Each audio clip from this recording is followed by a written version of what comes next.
Hi, my name is Chad Briggs from the University of Alaska Anchorage. I'm very honored today to be able to talk to Dr. Jeremiah Asaka from Sam Houston State University.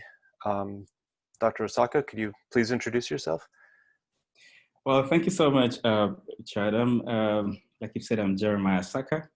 I'm an assistant professor of security studies at Sam Houston State University in Texas, Huntsville, Texas, for those who know Texas. Yeah, and I'm happy to join you today. Yeah. Well, thank you.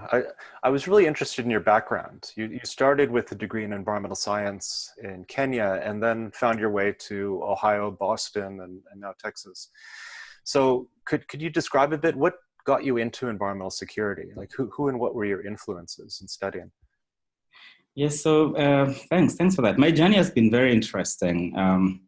I started out as an environmental scientist in Kenya, and actually ended up working as an environmental assessor and did some work there, moved across the country. And when I came to Ohio to do my master's, I went in to do issues to do with climate change adaptation among pastoralist groups that are living with wildlife. Mm-hmm. I would just say something little about that. Growing up in rural Kenya, I grew up in a time when our country, or Kenya, only had one TV station called the Kenya Broadcasting Corporation, KBC. And so in KBC, you didn't have a lot of programs, but one of the programs that I really enjoyed was this, I don't know whether you know Sir David Attenborough, BBC Wildlife. Yeah, of course. Yeah, so there was this, The Living Planet, and all these other documentaries that you used to show. And so I really got attracted into wildlife and things like that. But the issue with Attenborough's documentary that I never got to realize at that time when I was little is that it paints a picture of a world teeming with wildlife but devoid of people. So it would show everywhere, including Serengeti, Masai Mara.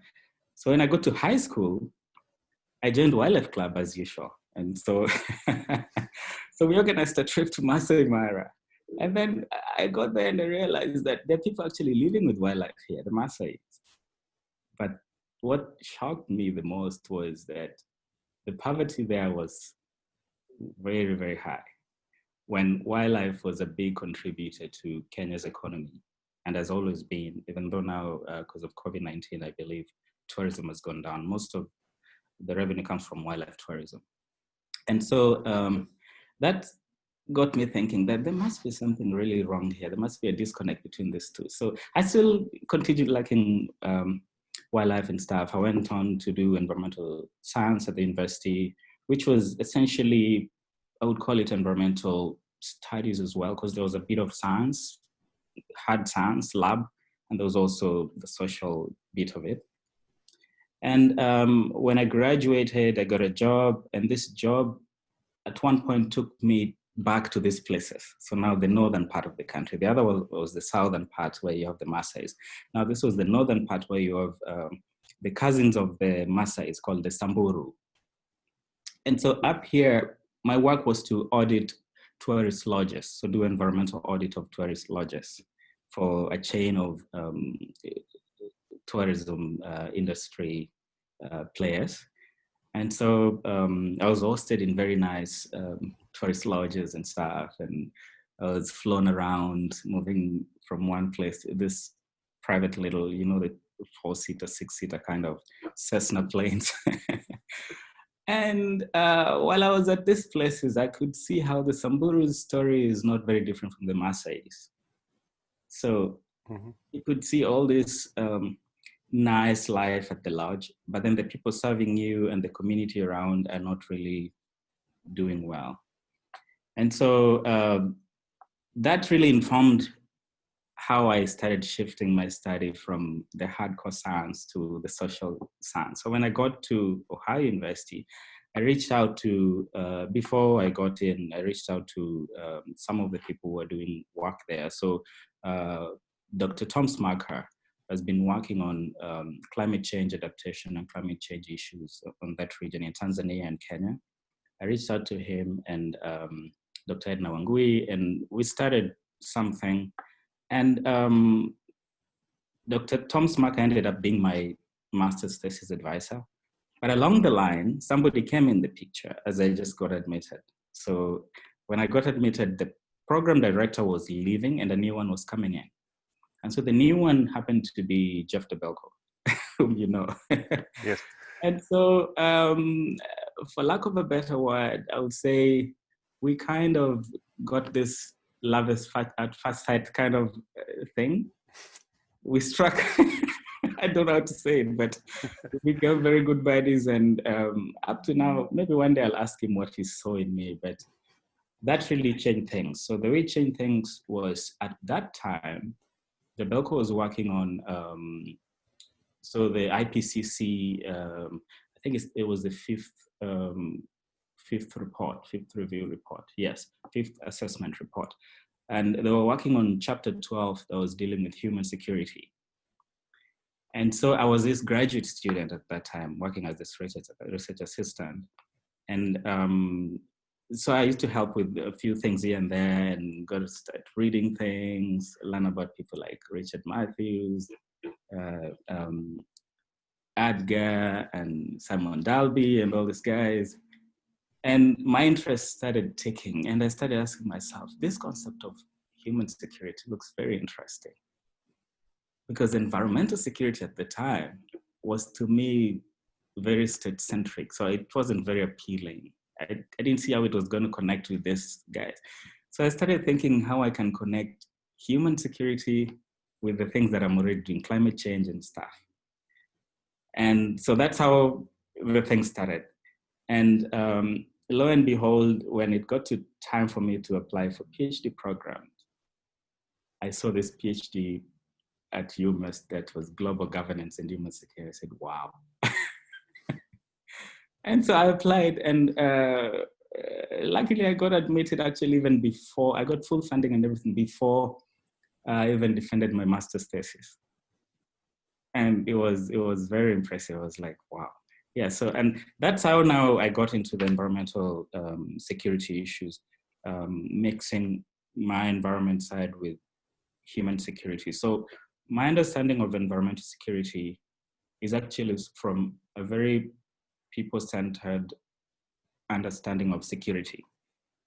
So it's slightly different from the traditional one where we started with the state being the main thing, which focused on scarcity and violence and yeah.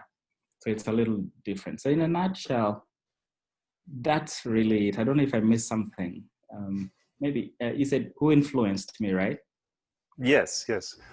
Yes, so the influences have been varied at different stages. The one that actually pushed me towards security, of course, is Jeff DeBelco.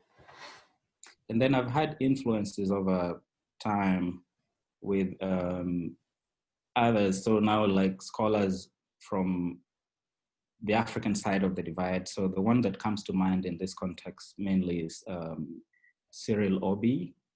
And Cyril Obi is, I would recommend his works because he kind of gives a very different perspective of all these environmental security issues. Yeah, and also I've had a bit of influence from gender scholars like Jane Pappert and Dr. Edna Wangui that I mentioned earlier was also a gender scholar. So some of my work you see, I kind of bring in a gender-based analysis as well. Yeah, but by and large, I'm very interdisciplinary and I've had an array of influences. And the other part that I got influenced later on towards the end of my PhD was when I got, which I know we'll talk about later, but the issue of the Nexus. Stacy Van de Veer at UMass Boston was very central in bringing me in that fold, and yeah. So in brief, yes. Yeah. I'd like to ask you about the nexus. So this, you write about the water, energy, food nexus, and so for people who aren't familiar with it, like how would you describe that concept and how it applies to security in your work? So the nexus, the way I see the nexus, or the way I would want people to see the nexus, is starting from the simplistic understanding of it as a connection between things. But so now the nexus from where what we're talking about now is, I see it as a growing area of research that's concerned with looking at, I would call it the resource nexus actually, that's concerned with looking at the interlinkage between separate, or what I would call disparate but linked factors like water, so resources basically, water, energy, food. In my work, I include land, and I know there are others who've gone further, including minerals, like Stacy, they include minerals. And yeah, so the most popular one is a 3-node nexus of water, energy, and food. But I think more nuanced understanding includes more than just those three. And the Nexus research gains a lot from looking at putting scale into perspective and then context. So it varies. If you're to study Nexus in water, energy nexus, water, energy, food nexus in Texas, and you want to study water, energy, food nexus in maybe Massachusetts, you'd find very different things. So it's good to look at the context. And also, if you look at the nexus at a global scale, and then the nexus at a local scale, then also you need to tweak your framing a little bit, because there'll be variations. Yes, so, but by and large, the resource nexus is this growing area of research that's concerned with looking at the interlinkages between these rather separate but connected factors or resources to inform policy and better practice. Well, right, because you've written about places like Northwest Kenya, where you have a combination of both scarcities and abundance at the same time. That maybe land is scarce, but there are new oil deposits, and yeah, it's not just a simple, oh, here's one scarcity, and so that's that makes it a conflict area, right? Yes, I can say a little bit about that. So like the area I've written about, I've worked on more is northwestern Kenya that you talk about. And I try to complicate the nexus a bit by adding climate change and then security into the mix. So I look at the interplay between the resource nexus. So the work that I believe you're talking about the latest one, the book chapter, though I wrote, I've written 2 others, I believe, but the one that is on water, energy, food, nexus, and human security and climate change, I'm looking at 3 nodes, and I'm looking at the interplay between those 3 nodes, climate change and human security. So how those 3 interact. And I also bring in the issues of governance. And it helps you have a clear understanding of what's going on there, because if you just look at, for example, if you're going to study water security in that place, you will miss out on a lot of things. And if you're to base a policy intervention on your findings, you might end up with a situation where some of your interventions lead to problems with maybe other resources. So maybe like food, you might devote more land to water and vice versa, affecting this other one. So even energy, you might do, so like one of the cases I bring out there is of Turkana. Turkana County is one of the 47 counties in Kenya. And in that region, it borders Uganda, it borders South Sudan, and it borders Ethiopia in different areas. And there was a oil discovery there recently. And also before that, there was a big water reservoir discovered there. And also, the issues with the the damming of the river Omo from the Ethiopian side. So if you don't look at it in all that perspective and just look at energy, then you miss out on a lot of things. So the Nexus helps you understand all these things so that when you intervene, you don't create more problems than you're actually trying to solve. Yes. Yeah, it's often easy to stereotype and make things simplistic, especially from a distance, I think. Yes. I mean, like you said, even Texas politics is going to be very different than Massachusetts politics. Very different. Yeah. So let me ask you about some of the early influences, not necessarily on you, but on the field. So I often have my students read literature from the 1990s, like Homer Dixon, Robert Kaplan, Connolly and Kennedy. And I do that partly because it influenced what came later and influenced policy a lot. And some of the images haven't gone away. Like some of these portrayals that they have of Africa as being this kind of dark, chaotic place where there's all this violence and it just spills over into the calm, ordered Europe or North America.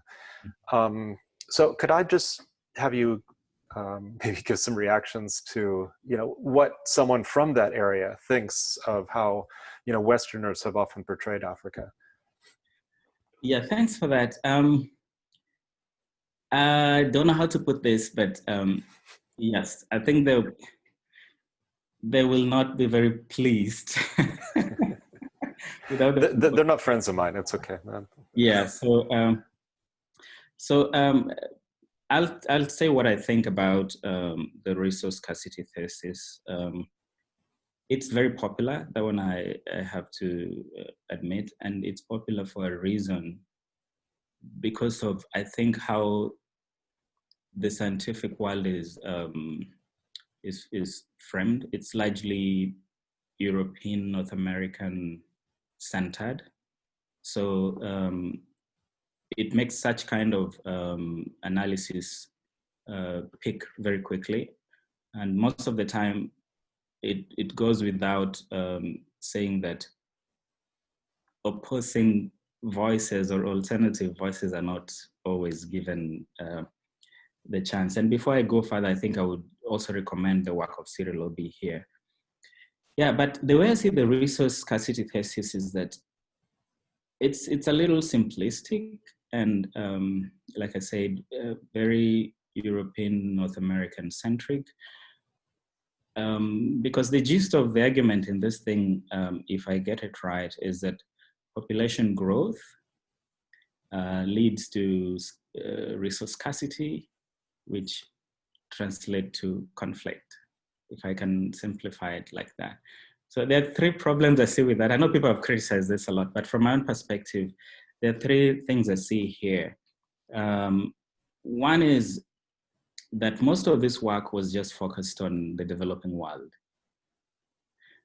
And that alone makes it very problematic because it paints this picture, like I think you had alluded to it, of people cannot really cooperate over resources and only opt to fight. So more like savages fighting. And so that is, and this is across board, how they do this in all developing, I think even East Europe, like the Balkans and all those areas, the framing is all the same. And I think I have a problem with that because cooperation is a very central part of this. And there's a lot of work going on in this, including the early work done by Elina Ostrom on the commons, which actually shows how people can be very innovative in running these things, and tragedy in commons is not always a given. So I find this very, for lack of a better word, very simplistic and maybe deterministic, if I can say that. And the other problem I have with it, so that was the focus and the idea that people are just given to conflict. Conflict might be there, but we need to know the root causes of the conflict. They're not just scarcity related for the most part. There are a lot of structural issues and stuff. And I think the other people that I believe will not agree with this notion are also people like Arun Agrawal. So this is from the Asian side. And even I believe Debelko and Aaron Wolf of Water Research. I think he's out of Washington, I believe, Washington. Yeah, so those are some of the people that I think their work, if you look at it, they will kind of challenge this notion that people are always, in these areas, are always just given to fight over resources and they do not cooperate. Yeah. The other thing I have is the issue of population growth, which also I find simplistic, because population growth, there's no doubt if you're many than resources, you might overuse your resources and stuff like that if you can't come up with innovative ways of, or even techno fixes and stuff like that. But this point misses a lot of things, because it looks to me like, and I think it's informed by the old, now debunked ideology of, or theory of Malthus, which I think in that area, I don't really find it holding much water. Yes. So they connect it to this Garrett Hardin's Tragedy of the Commons, where you have these farmers who everyone is acting on their own self-interest, and that's their population, whatever increases, they end up using things up. And all this has been debunked, but this is still what the resource scarcity thesis is based on. So that I find it problematic on that. And lastly, which I bring in my human security perspective, is this overly focused on violent conflict. And I find this, I can trace this to the fact that most of these early works on environmental security were based on a national security understanding of environmental security, or of understanding security. Yeah, so conflict is not the only or the major threat to human life in some of these areas. So when you elevate conflict to a level where it looks like, think of it like what we do in the United States, terrorism. We elevate terrorism to a point where you think terrorism kills like millions of us all the time, when in reality, a lot of things like now COVID-19 is taking a lot of us now, more than 100,000, but you still find terrorism still being elevated to a level where it doesn't really, given more credit than I think it deserves. So those are my three critiques of it.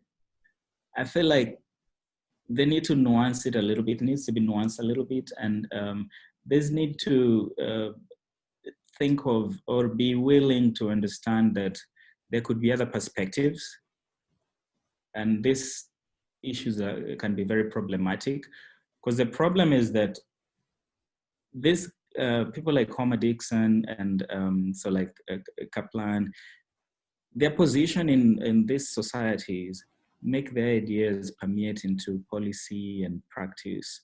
And because the North America, United States and Europe and such like countries are essentially the one who are quote unquote running the globe, if I can say that, it means most of these ideas will actually find their way back into those places and create more problems.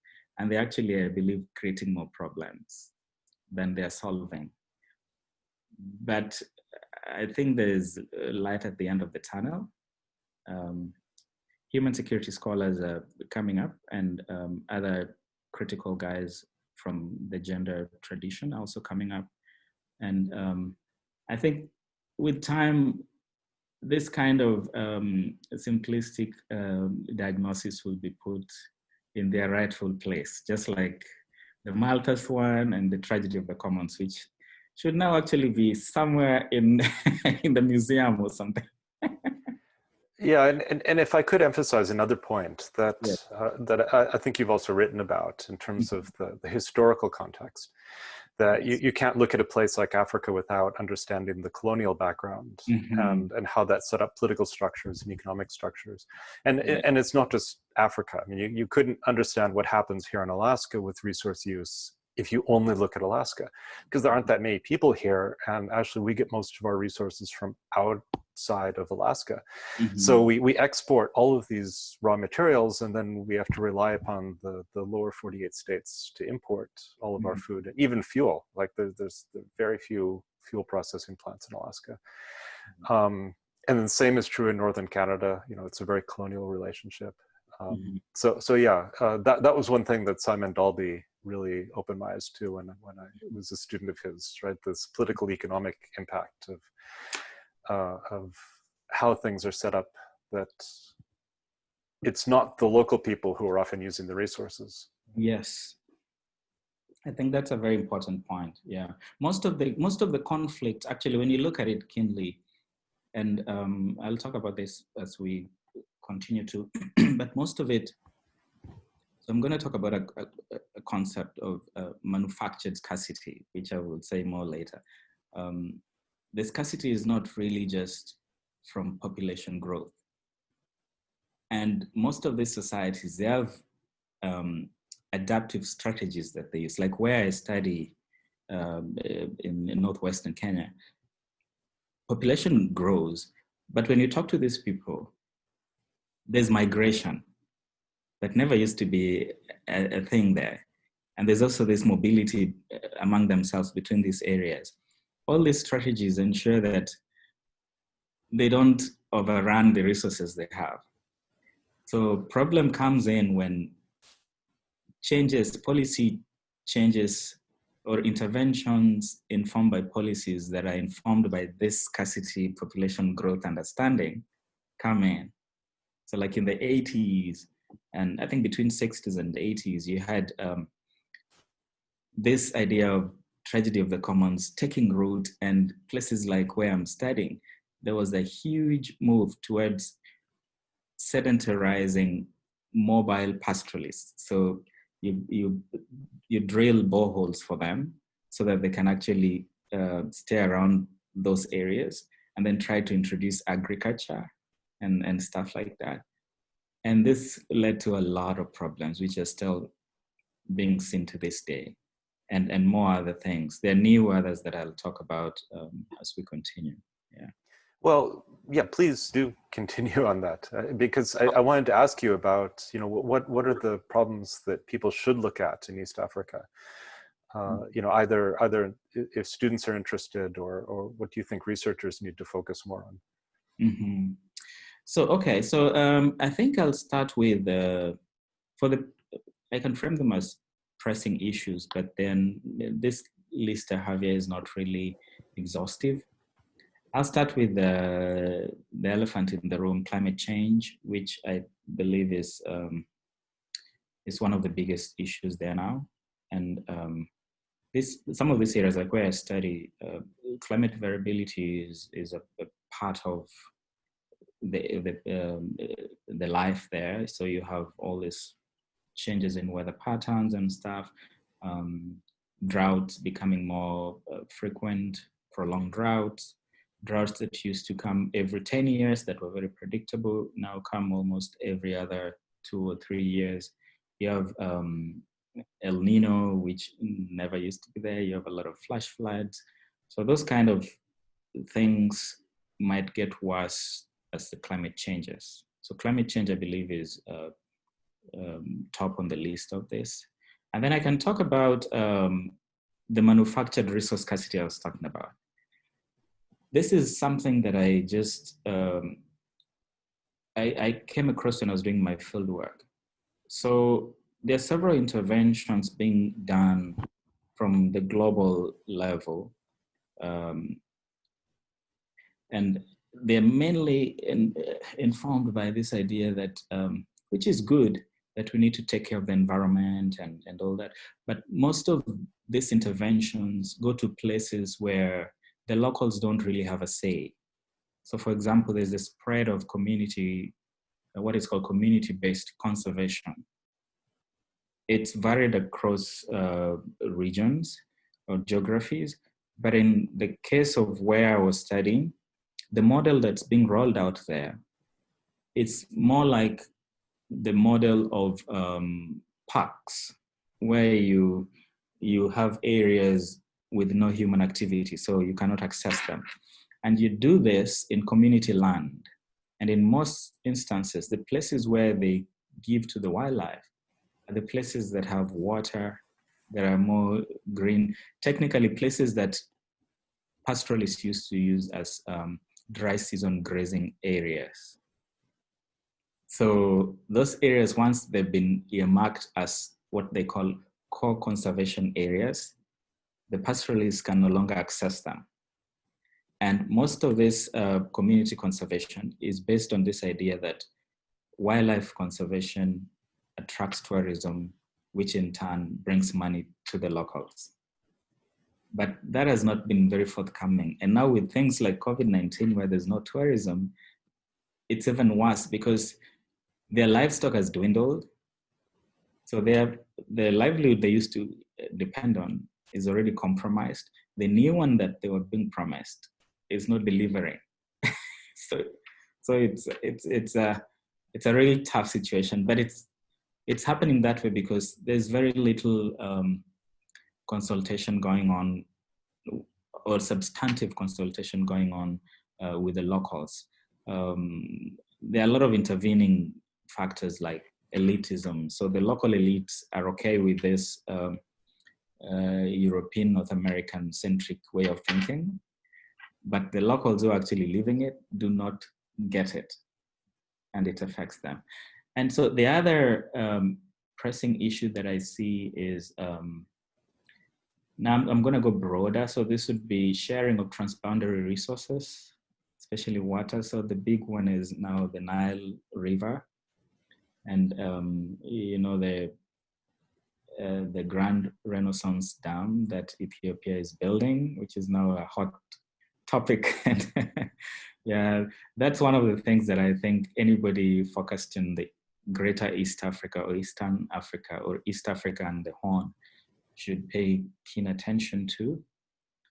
Then over-reliance on a state-centric understanding of environmental security. Most of security issues in this region are not really, should not actually be state-based. They're what traditionally you call soft security issues. So when you go with a state-centric way of looking at things, you end up with militarizing issues that should generally not be militarized. And this has happened even in the conservation that I was talking about. You have a lot of militarization of the conservation up there that it's actually going against the main aim of doing the conservation. Yeah, so you end up making people even not want to see the wildlife that they've been living with for a long time, because now it's more of a problem than a good. So that I feel needs to change. And yeah, so those are some of the things, and maybe governance challenges, which is a big thing. Governance challenges, that's also, especially resource governance. Yeah, that's an overarching issue that I can say.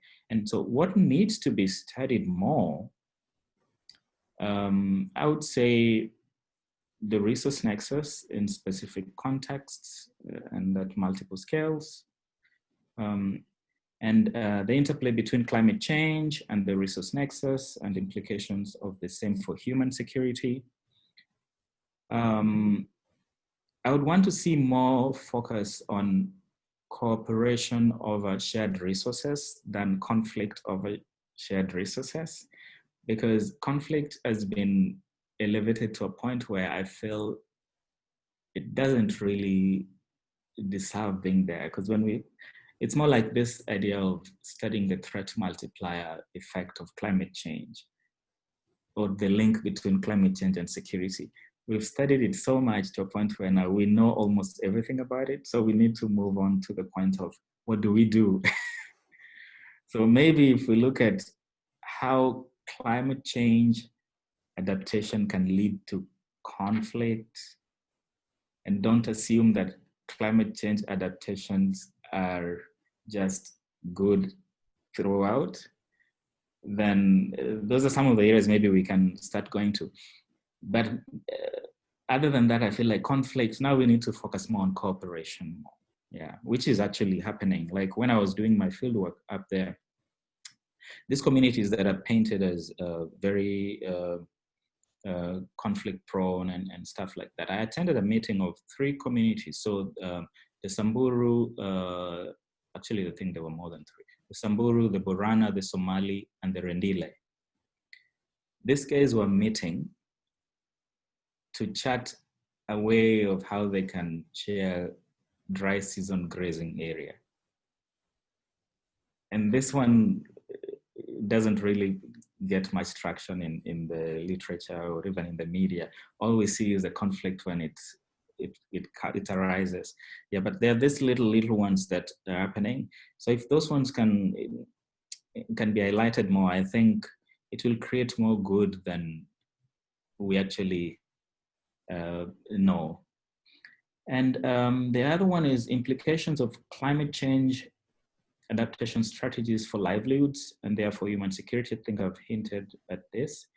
And the last one, which I believe is at the center of what we would call strategic security or national security understanding, is environmental security aspects of terrorism. So e.g. implications of a changing climate on Al-Shabaab recruitment and terroristic activities in East Africa and the Horn. So those are kind of, this last bit is one of the areas that I'm currently trying to develop interest in. I'm actually working on a literature review piece that will hopefully be published soon. Yeah, so I submitted it. I have some reviews to act on and then resubmit it and hopefully to pass through. Yeah, but that's pretty much what I have for now, and I hope that's helpful. Yeah, it is. It's hard for people to know somewhere where to start, and so if they just move out from existing literature, sometimes that, as you say, that can be limiting because much of it's already been done, or it's focused on the wrong areas. Yeah, the link between climate change and terrorism is interesting. I worked a little bit on that. God, this was like 10 years ago, but it was really shocking, sort of what you suggested, that there was such a difference between the evidentiary standards for what constitutes a terrorist risk versus what constitutes a climate risk, and they just didn't match at all. But yeah, there are potential pathways there, I see. Well, yeah. Please go ahead.